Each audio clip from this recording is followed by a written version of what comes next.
Olá, muito boa tarde a você que nos acompanha a partir de agora na tela da Band. Continuamos com informações sobre essa tragédia que abalou não só os catarinenses, como repercutiu em todo o mundo, no meio futebolístico, em toda a sociedade. Afinal, se repetiram poucas vezes, tamanha proporção que a comoção tomou no país. Eu me lembro claramente da morte do candidato a presidente já quase empossado, Tancredo Neves, a morte do lendário piloto de Fórmula 1 Ayrton Senna em 1º de maio de 1994. E agora essa tragédia que abalou a todos e que principalmente fica uma pergunta: qual teria sido a causa desse acidente? É o que todos falam, é o que todos se perguntam. Afinal, 77 pessoas que estavam a bordo do avião da companhia aérea Lâmia perderam a vida. Nas últimas 24 horas, nós temos acompanhado nos telejornais, jornais, rádios, na imprensa, através da internet, informações, transcrições, pilotos que estavam próximo à área e que também acompanharam o drama do piloto da Lâmia, no intuito de pousar essa aeronave. E por isso hoje nós vamos tentar trazer um pouco mais dessas informações para você. Conversamos com um piloto, instrutor de voo, que conta o que pode ter acontecido e levanta uma outra possibilidade até agora não relatada e que a gente vai falar por aqui. Eu falava das 77 pessoas que estavam a bordo do avião da companhia Lâmia, que acabou caindo nas montanhas perto de Medellín. No total, 6 pessoas sobreviveram e permanecem internadas. Os 3 jogadores da Chapecoense, 2 tripulantes e o nosso amigo jornalista Rafael Renzi. Vamos ver. Coloca no ar. É isso aí, galera. Vai começar agora. Bora. A delegação saiu de São Paulo às 13h15 da tarde, a bordo de um voo comercial até Santa Cruz de la Sierra, na Bolívia. De lá embarcou num voo fretado que saiu pouco depois das 10 da noite, com destino a Medellín, na Colômbia. O tempo estava fechado. À 00h37, no horário de Brasília, a aeronave começa a se aproximar da cidade colombiana. 5 minutos depois, o radar mostra que o piloto voa em círculos, procedimento comum quando se aguarda autorização para o pouso. À 00h55, o avião emite o último sinal e cai numa região montanhosa, a cerca de 30 quilômetros do aeroporto José Maria Córdova, na região metropolitana de Medellín. O avião modelo Avro RJ-85, de fabricação britânica, tinha 17 anos e pertencia à companhia venezuelana Lamia. A aeronave já havia sido fretada outras vezes pela Chapecoense e carregava escudos da equipe na fuselagem.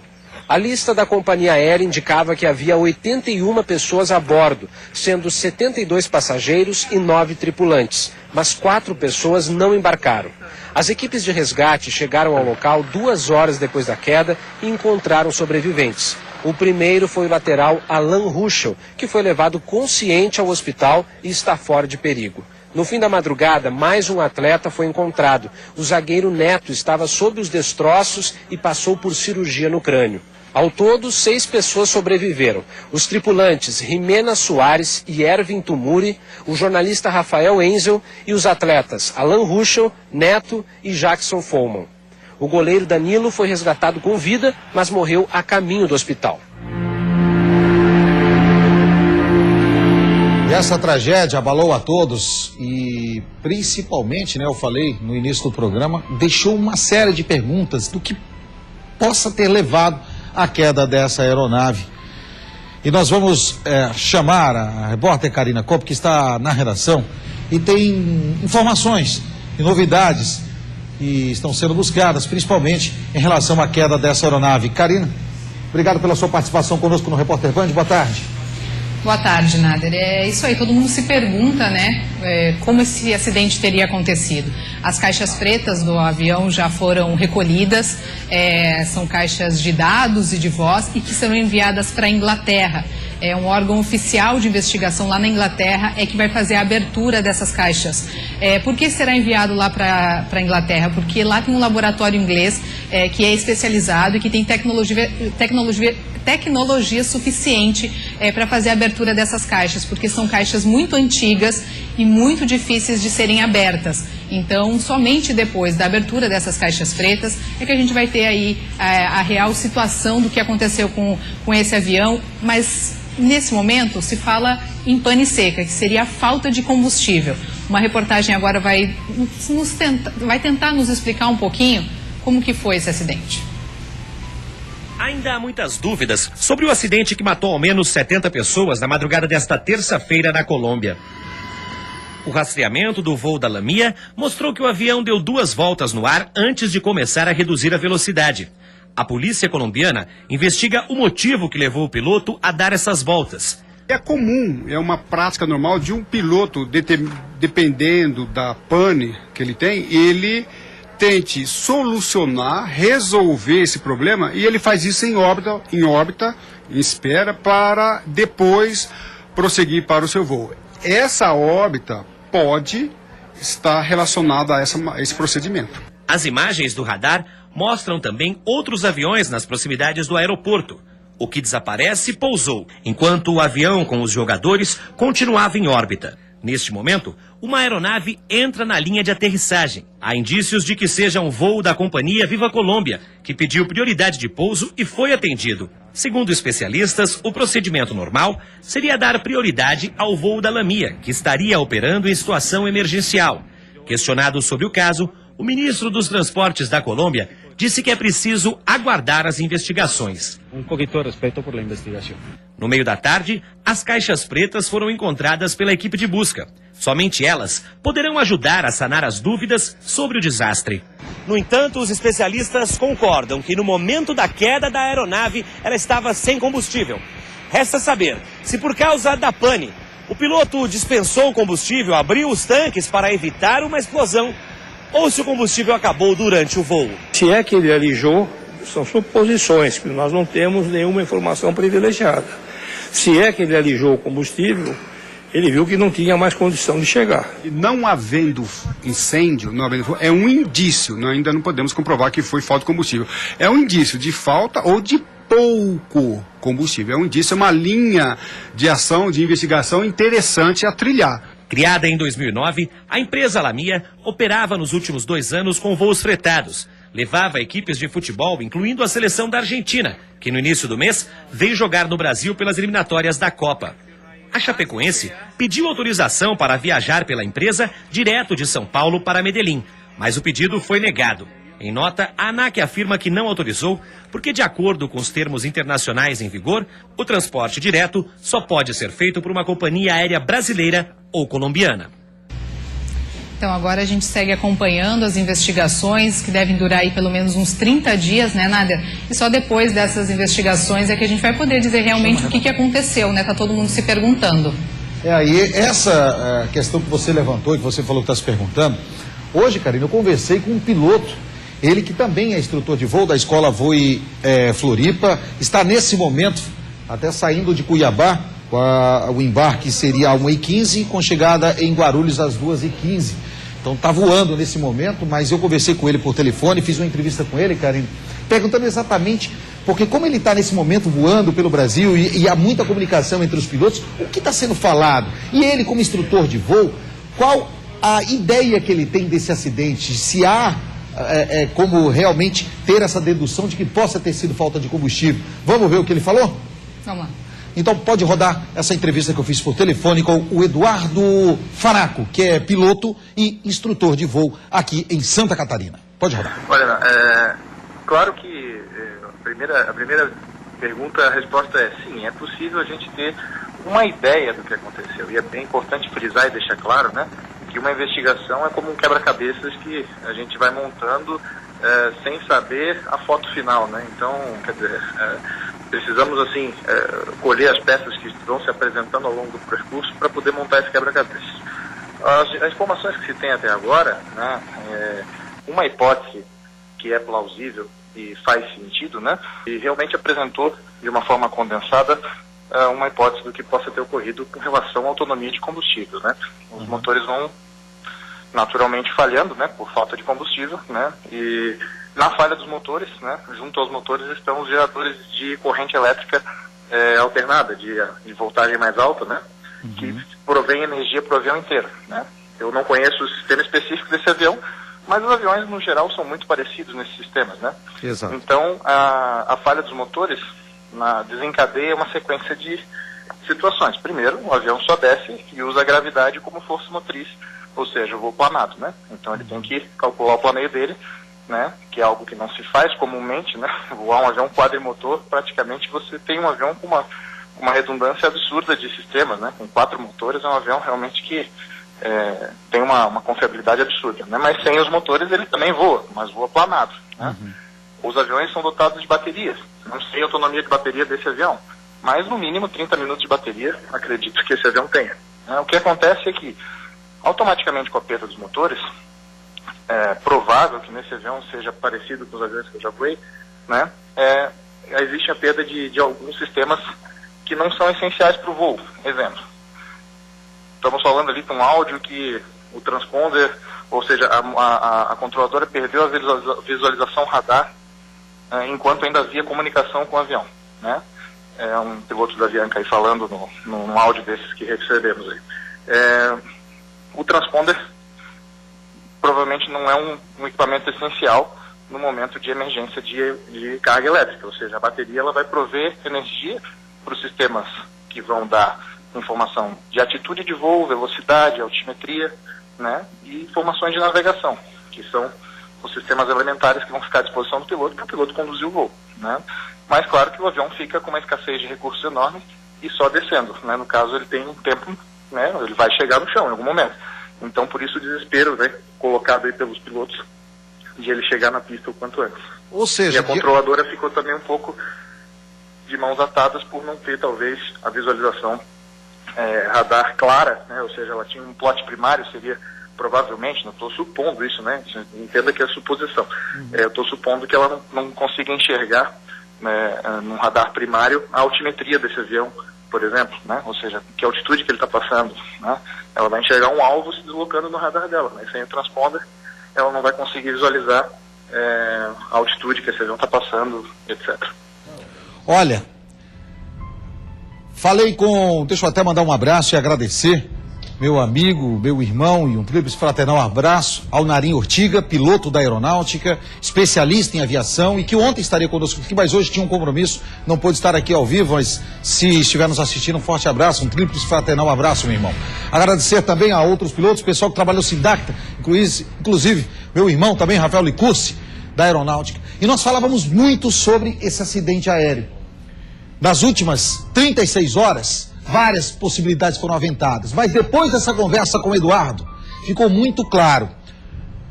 Roda pra gente essa primeira imagem. Esse avião, conforme o Eduardo mesmo falou, já acabou o combustível há muito tempo.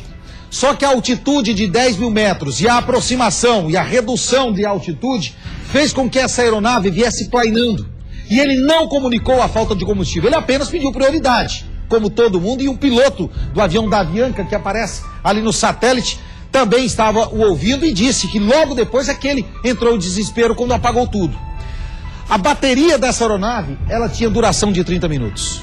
Isso fez com que ele conseguisse perdendo altitude, reduzindo, assim, a falta da necessidade das turbinas, planeando a aeronave, usando a bateria para os instrumentos. Isso justifica o que disse a pessoa que estava trabalhando nos radares, de que ela perdeu o contato visual no radar, mas não perdeu a comunicação, conforme disse o Eduardo.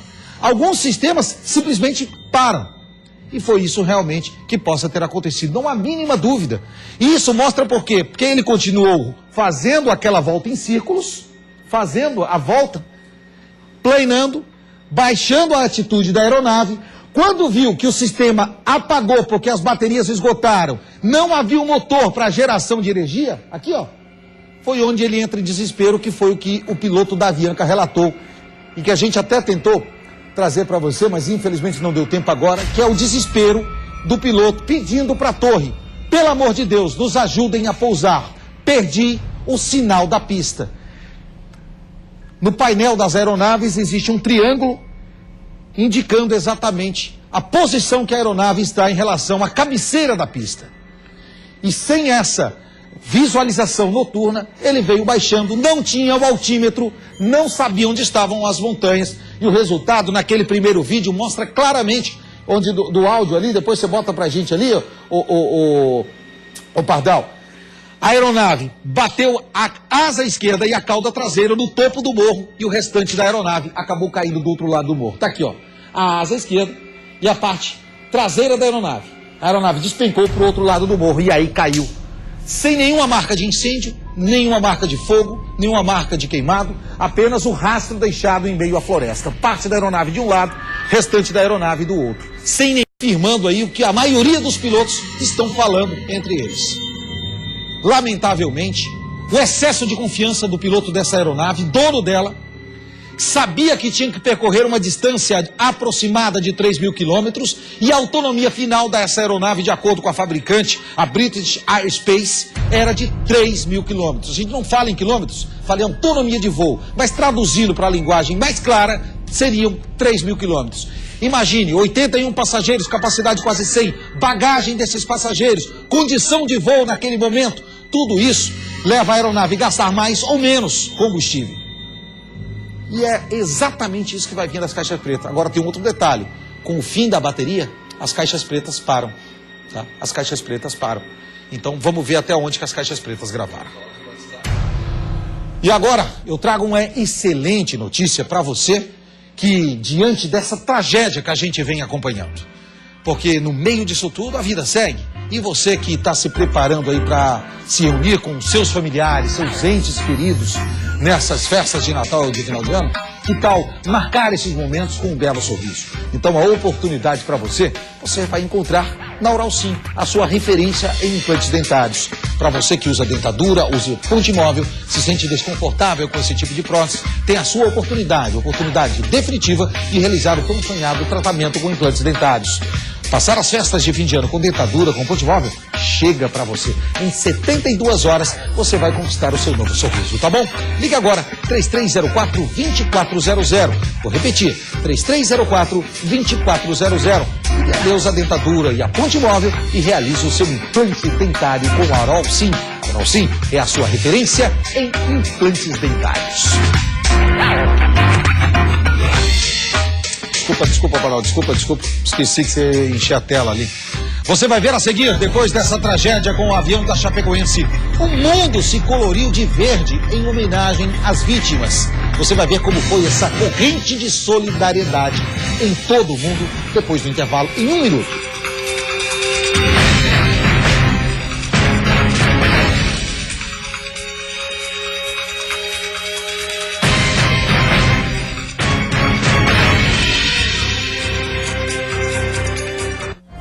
Repórter Band. Oferecimento Oral Sim, sua referência em implantes dentários em Florianópolis. Novidade. Estamos fazendo uma nova Band para você. TV Catarina HD. A RB Veículos Palhoça lança o segundo compromisso Zero Pátio. Veículos revisados, com selo de procedência e uma mega equipe espera por você para fazer o melhor negócio. Isso mesmo, com mais de 300 veículos selecionados e com as melhores condições que vão caber certinho no seu orçamento. Vem para a RB Veículos Palhoça, aqui não perdemos negócio. E o Zero Pátio só poderia ser uma mega loja. Ligue agora 3244-6644. Ou acesse o site www.rbveículos.com.br. A certeza de uma vida mais segura começa com a Célula. Segurança eletrônica comercial ou residencial, adaptada à sua necessidade. Viver tranquilo é viver com Célula. Tecnologia e segurança. Você quer carros, motos, utilitários, caminhões e muito mais, tudo na sua TV? Todos os sábados, às 9h30 da manhã, aqui na Band Santa Catarina. Nós temos um encontro marcado. Quero carro na TV.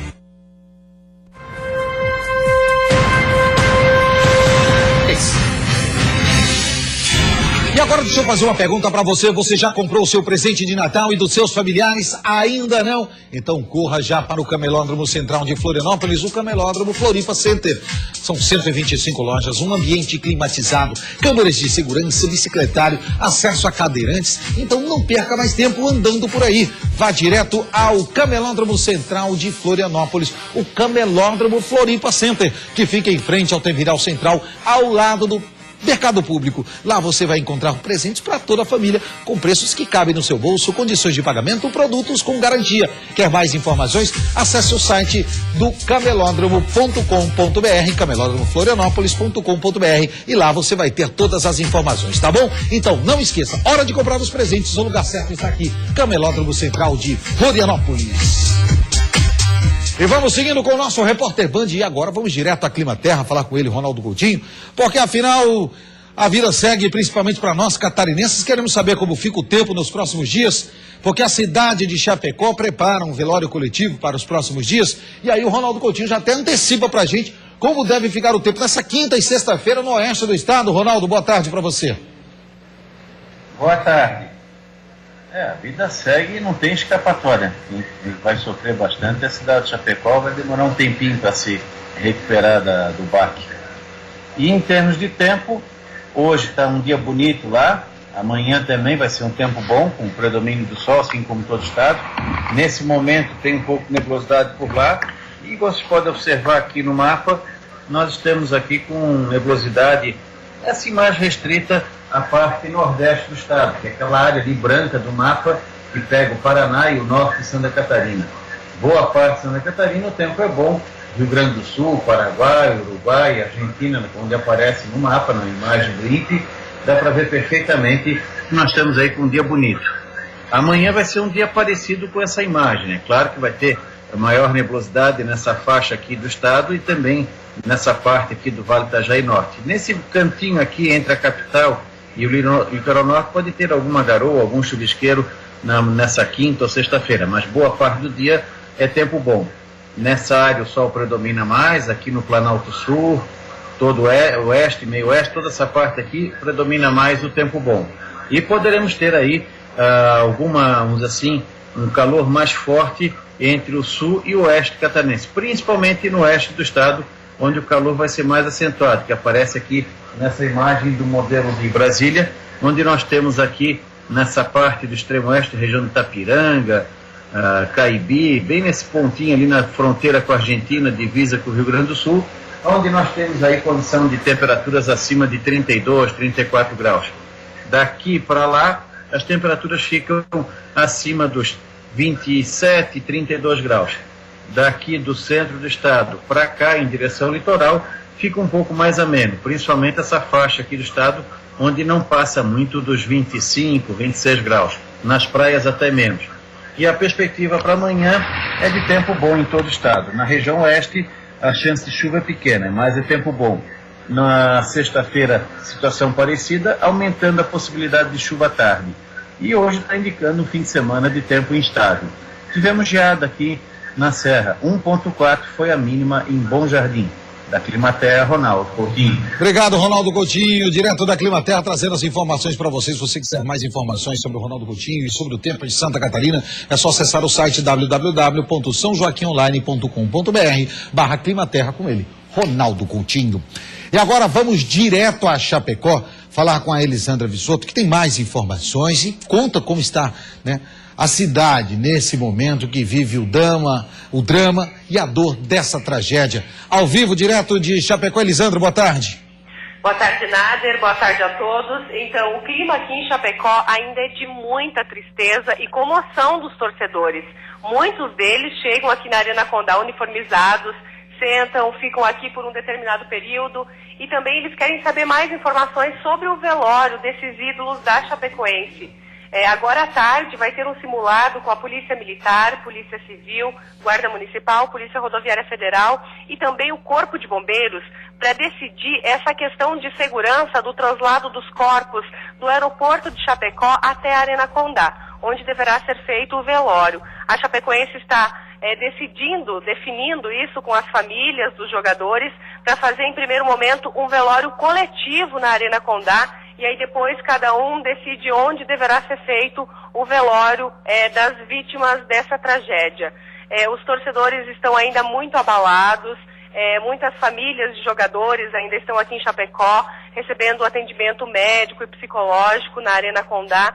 Então, e outros jogadores também que não viajaram estão na Arena Condá também para prestar apoio para essas famílias, para prestar solidariedade. Hoje, no horário que seria o jogo da Chapecoense, o primeiro jogo, vai ter um ato na Arena Condá, onde as pessoas vão fazer orações, também vão cantar o hino, e com certeza vai ser uma grande lembrança e uma grande homenagem para essas vítimas da tragédia, Nader.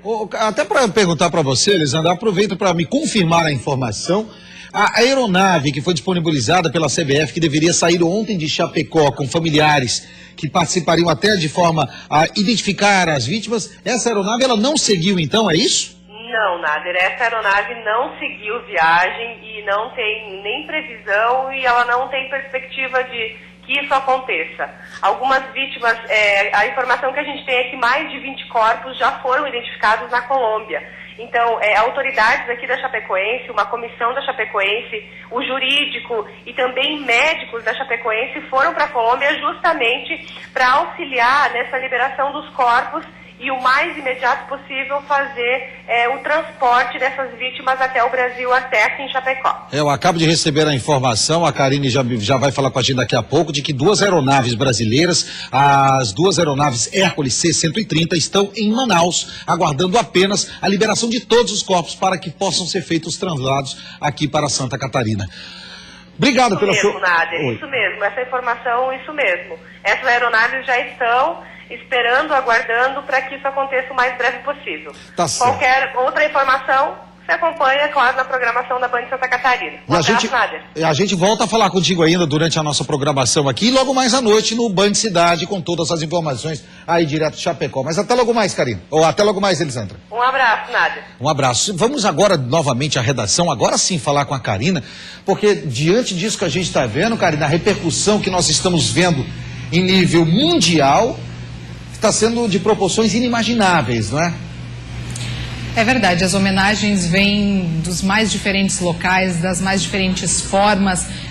O Atlético Nacional queria disputar a partida hoje à noite com a Chapecoense, pediu para a Conmebol, por exemplo, para que o título da Sul-Americana seja dado à Chapecoense. Eles também solicitaram que no próximo sábado, numa partida da Liga Nacional, que seria tipo um campeonato brasileiro deles, lá da Colômbia, que eles possam disputar essa partida com o uniforme da Chapecoense, assim como aqui no Brasil o Palmeiras também pediu para fazer a final do Brasileirão fardado com o uniforme da Chapecoense, e vários times aqui do Brasil também solicitaram e já manifestaram a vontade de ceder jogadores sem custo nenhum para a Chapecoense, para que a Chapecoense possa ter um time aí e possa voltar a disputar campeonatos aí nos próximos anos. A gente viu também a manifestação em forma de homenagem nos monumentos dos mais diferentes locais, tanto aqui do Brasil como do mundo, e a gente separou alguns para a gente dar uma olhadinha. O dia 29 de novembro mexeu com o mundo. Em homenagem aos brasileiros, monumentos de diferentes países se iluminaram de verde. A cor da Chapecoense esteve em destaque no maior símbolo do Rio de Janeiro, também no elevador Lacerda, cartão postal de Salvador. Em Paris, na Torre Eiffel, a cor verde foi o destaque da iluminação, assim como a cidade de Orlando, que homenageou a Chapecoense, e o Obelisco em Buenos Aires. Os estádios do Grêmio, de Munique e a sede da Conmebol também foram solidários à Chapecoense na noite desta terça-feira. E uma das maiores torres de Bogotá, na Colômbia, exibiu o símbolo da equipe catarinense, lembrando as vítimas dessa tragédia. E o Atlético Nacional, equipe que iria disputar a partida de hoje à noite com a Chape, fez um vídeo em homenagem ao clube.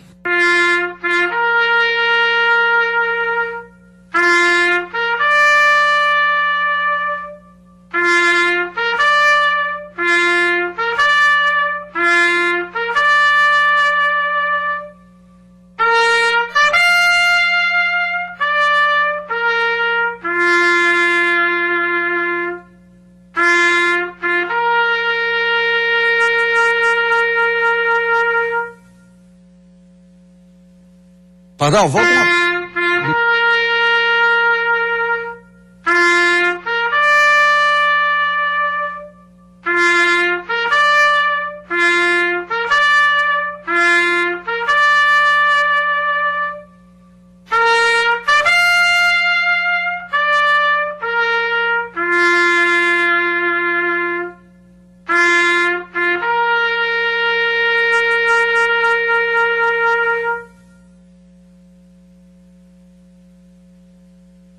homenagem também na NBA.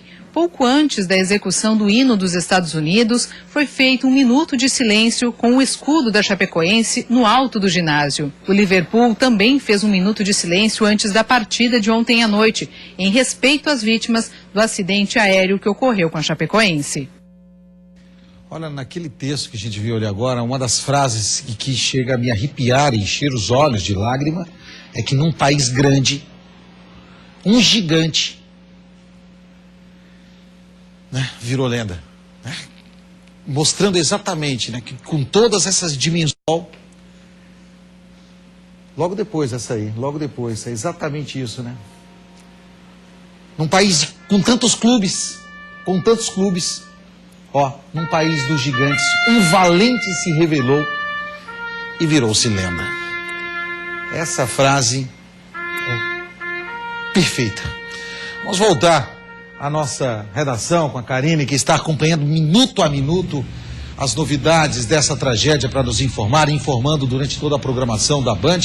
É de que não parou por aí essas homenagens que aconteceram pelo mundo, não é, cara?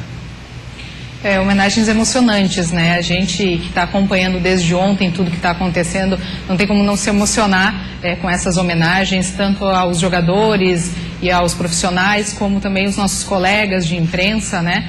Que estavam aí no voo e estão entre as vítimas. E claro que esse assunto repercutiu no mundo inteiro e, claro, também chamou a atenção de toda a imprensa internacional. A tragédia ocorrida na Colômbia, na cidade de Antioquia, bem próxima a Medellín, local em que o time catarinense enfrentaria o Atlético Nacional pela primeira partida da final da Copa Sul-Americana nesta quarta-feira, teve as seguintes manchetes. La Terceira, do Chile, noticiou os destroços da aeronave e as buscas na região da queda. Já o uruguaio El País estampou o vitorioso time que vinha vivendo um belo momento no futebol. Na Espanha, a Marca retratou a esperança por sobreviventes.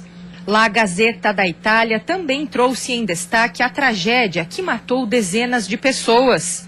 E o alemão Bild eternizou o elenco que vinha fazendo a melhor campanha da história do time catarinense. O portal espanhol Sport divulgou o atendimento hospitalar às vítimas. O site Mundo Deportivo reúne diversos momentos desde o embarque até a queda e os feridos no hospital. O acidente também foi publicado pelo britânico The Guardian e pela rede internacional de notícias CNN. Então vamos aproveitar para também atualizar a situação, o estado de saúde dos sobreviventes, né, dos 4 brasileiros que estão lá nos hospitais da Colômbia. O goleiro Jackson Fomo, ele teve que amputar a perna direita do joelho para baixo e a perna esquerda está com diversas complicações nas articulações. Os médicos então estão avaliando a possibilidade de também amputá-la. O Alan Ruschel, ele passou por uma cirurgia na coluna e a situação dele é estável. E o Neto passou por uma cirurgia no tórax para colocação de drenos. Foi uma cirurgia considerada bem sucedida pelos médicos. Não foram encontrados coágulos no cérebro, apenas um edema, o que é considerado pelos médicos algo não tão grave assim, né? Mas mesmo assim ele deve passar por várias cirurgias nas mãos, no nariz, no cérebro e também no joelho. O estado dele é considerado ainda também complicado. O Rafael Renzel, que é o nosso colega da imprensa lá da Rádio Oeste, ele está instável, ele teve problemas no pulmão e também várias fraturas nas vértebras e os médicos estão esperando a situação dele, o quadro dele ficar um pouco mais estável para realizar as outras cirurgias.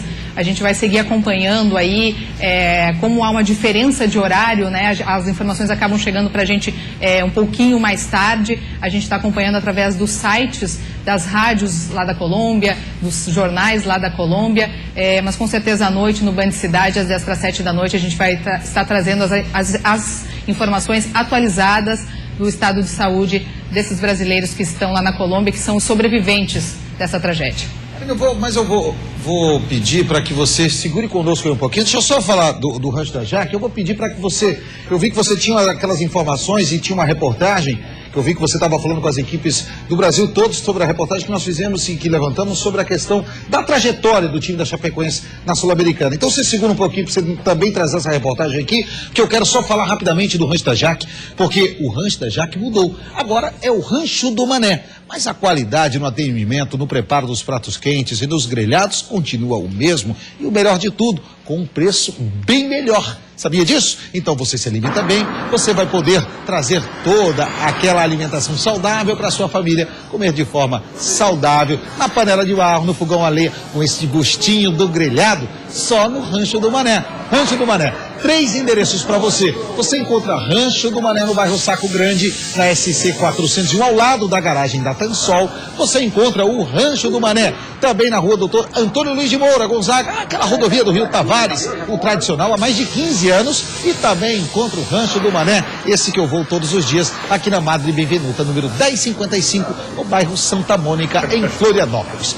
Rancho do Mané, qualidade, preço e aquela comida com sabor de comida caseira.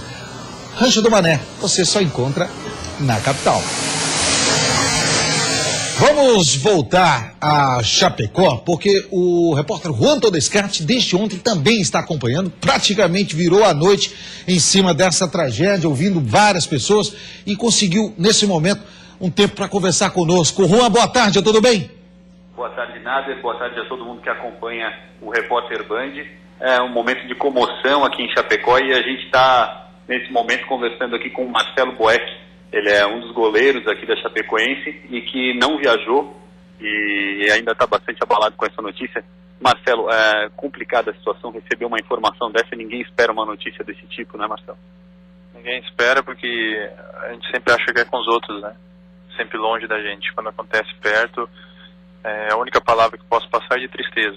Tristeza porque quando a gente vem aqui no estádio, entra aqui na arena, há 3 dias atrás esse campo estava cheio de pessoas que tinham alegria, estavam com saúde, e hoje infelizmente isso não vai voltar a acontecer. Mas ficam lições, né, ficam aprendizado, ficam marcas, e que cabe a nós agora continuar esse trabalho com o que temos, com a força que vem da cidade, e tem que tocar o barco. Não podemos fazer com que essa história tão bonita até agora da Chapecoense termine aqui, porque senão nós vamos estar sendo egoístas e injustos com aqueles que partiram. Marcelo, durante muito tempo você foi titular da equipe. Já caiu a ficha que você poderia estar naquele avião? Caiu assim porque logo que aconteceu às 3h30 da manhã que a gente ficou sabendo, eu acordei minha esposa e mostrei para ela as imagens e tudo. E passou uns 15 minutos, a primeira frase dela para mim foi o seguinte: Marcelo, se fosse há 3 meses atrás, eu estaria dando a pior notícia da história para os meus filhos. E ali me deu um baque muito grande, né? E ao mesmo tempo me faz pensar numa segunda chance de poder aproveitar mais aquilo que dá, que tem que ser dado valor, que é a vida, o convívio com os filhos, com os familiares, curtir cada momento, ter mais paciência, né? Valorizar a vida em si. E agora saber que o mínimo de apoio que a gente pode dar não vai chegar do tamanho da perda de cada um. Mas como obrigação e como princípio, nós temos que estar aqui para tudo. Obrigado, Marcelo. A gente vai liberar ele aqui, porque ele tem outros compromissos aqui. Infelizmente, a situação é bem complicada, os torcedores ainda permanecem por aqui. Um clima bem complicado, muito silêncio no estádio. É uma situação totalmente atípica, um local que realmente receberia momentos alegres e eventos festivos. Infelizmente, agora vem um momento tão triste como esse. E lembrando que às 9h45 tem uma homenagem. A diretoria convocou os torcedores para que venham ao Índio Condá para prestar uma homenagem. É o horário que seria o primeiro jogo da final da Sul-Americana, hoje, 9h45. Todos os torcedores convocados. A expectativa de arena lotada para essa homenagem aos jogadores que faleceram nesse trágico acidente, Nader. Ô Juan, eu sei que você está aí nesse momento de buscar informações e você acabou encontrando o Marcelo aí. Além do jogador Marcelo, há outros jogadores nesse momento aí próximo a você?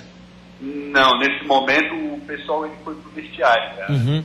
Eu acredito que a diretoria tenha chamado ali para passar alguma informação para eles, mas todos os jogadores já se recolheram aqui ao vestiário e inclusive agora, daqui a pouco, às 4h da tarde, a diretoria vai dar uma coletiva, uma entrevista coletiva, para explicar como vai ser a questão do velório aqui no estádio. Hoje pela manhã, uma equipe do Corpo de Bombeiros esteve no Indicondá para verificar as condições e de que forma seria feita a organização desse velório. Tá e certo. às 4 da tarde, a diretoria vai prestar uma coletiva aqui para explicar para o torcedor como vai funcionar.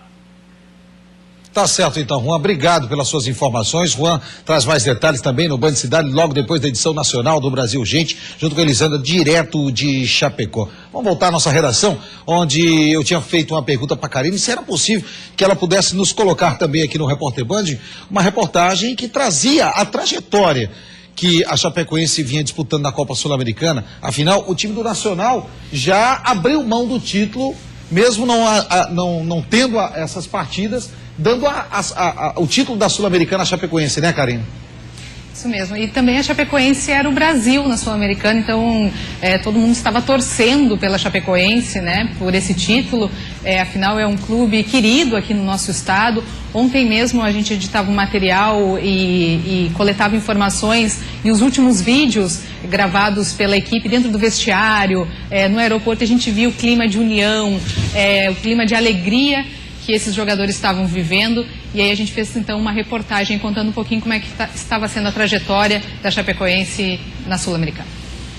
A trajetória da Chapecoense na Copa Sul-Americana era motivo de orgulho para os catarinenses que torciam pela conquista do título, inédito para o estado. Ainda na segunda fase da competição, a Chape enfrentou o Cuiabá. Perdeu por 1-0 no jogo de ida, mas em casa, no jogo de volta, ganhou por 3-1. Já nas oitavas de final, o Verdão do Oeste encarou o Independiente da Argentina. Nas quartas de final, a equipe enfrentou o Junior Barranquilla da Colômbia. No primeiro jogo, perdeu por 1-0, mas no jogo de volta na Arena Condá, o time catarinense venceu por 3-0. Já na semifinal, a Chape encarou o São Lourenço, outro time argentino. Na primeira disputa, empate em 1-1. E no jogo de volta, empate sem gols. A final da competição seria disputada com o Atlético Nacional da Colômbia. A Chape vinha se destacando no cenário nacional. Em 2013, o clube ganhou destaque após ser promovido da Série B para a Série A do Campeonato Brasileiro. Ao todo, o clube já chegou a 10 finais do Campeonato Catarinense e conquistou 5 títulos estaduais. O último em 2016. Foi campeão da Copa Santa Catarina e vice em outras 3 oportunidades. Foi ainda campeão por 2 vezes da Taça Santa Catarina. A Chapecoense, ou Chape, como é carinhosamente chamada, é um dos 5 grandes clubes de Santa Catarina, junto com Avaí, Criciúma, Figueirense e Joinville. É isso aí, Nader, realmente um dos grandes times de Santa Catarina, e que infelizmente a gente foi aí do sonho de conseguir o título da Sul-Americana para o pesadelo desse acidente aéreo, mas a gente vai seguir acompanhando aí as informações, como você mesmo disse, a vida segue, e a gente traz mais informações completas sobre esse dia no Band Cidade às 6:50 da noite. Tá bom, então obrigado, Cá, pela sua participação conosco, e conforme a Cá falou, a gente traz outras informações. Eu vou estar ao lado da Bruna novamente hoje às 6:50 da noite no Band Cidade, trazendo novas informações sobre essa tragédia. Até logo mais à noite, e a nossa singela homenagem nesse momento aos familiares e amigos daqueles que perderam seus entes queridos nessa tragédia. Até logo mais, 6:50 da noite no Band Cidade. 48 minutos, segundo tempo, silencia a Arena Condá, momento dramático. A falta é para o São Lourenço pela direita. Partiu para a cobrança. A zaga não chegou. Bland bateu. Danilo de novo ele, o seu pé salvador. A Chape na final da Sul-Americana. Foi por conta dessa defesa de Danilo que a Chape escreveu o capítulo mais importante da história do futebol de Santa Catarina. Foi essa defesa de Danilo que gerou tamanha alegria nas arquibancadas da Arena Condá. Foi essa defesa de Danilo que transformou o vestiário da Chape num mar de felicidade.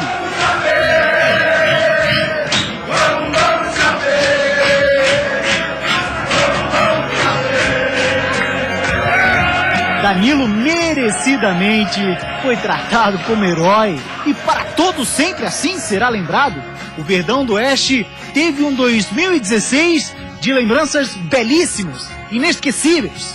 Obrigado por cada segundo de alegria, guerreiros da Arena Condá. O mundo do futebol está de luto, sim, não poderia ser diferente. Mas são com os momentos bons que a Band Santa Catarina faz questão de homenagear amigos e familiares de todas as vítimas. Obrigado, guerreiros da nação verde-branca. Vocês são orgulho não só de uma cidade, não, mas de todo um estado.